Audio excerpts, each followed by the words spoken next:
संत पीर फकीर, जैसे आपको बताया, बनाए नहीं जाते, वो पैदा होते।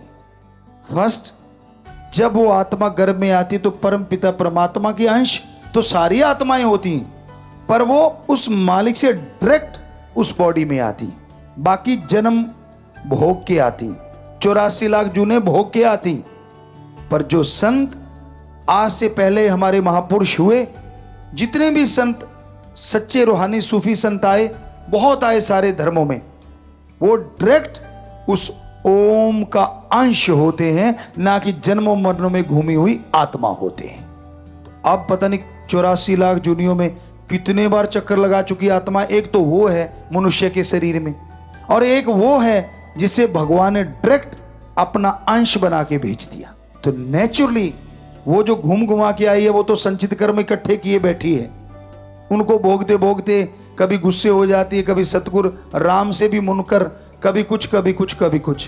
पर वो जो संतों की आत्मा इस बॉडी में होती है, वो परम पिता परमात्मा का प्योर और ओरिजिनल वो अंश होती है, जो शरीरों में बाकी में गई नहीं, डायरेक्ट मनुष्य शरीर में आती है। इसलिए वो क्योंकि डायरेक्ट आई है, तो उसका कनेक्शन भी गर्भ में भी मालिक से डायरेक्ट होता है।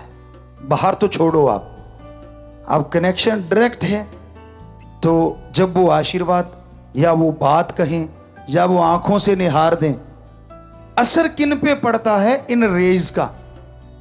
जो झोली फैलाए बैठा है, दीनता, नम्रता जिसके गहने हैं, जो 100% संतों के गुरु के वचनों को मानता है, ना कि नजायज फायदा उठाने के लिए आया, वो नहीं, जो अपने पीर फकीर पे दृढ़ यकीन रखता है। इसलिए हमने आपसे हमेशा दो ही तोहफे मांगे, वचनों पे पक्के रहो और दृढ़ यकीन रखो, तो नेचुरली प्रीत बढ़ेगी।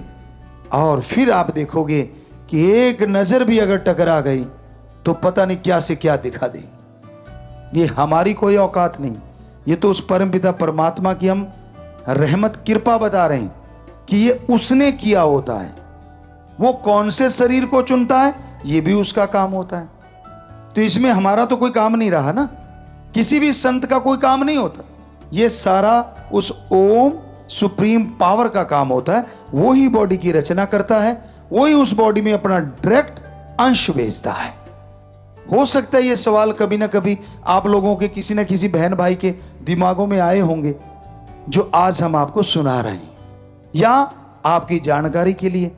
क्योंकि अंदर तो आता ही है कि हम तो 84 लाख जोन भोग के आए, जोनियों में जाके आए।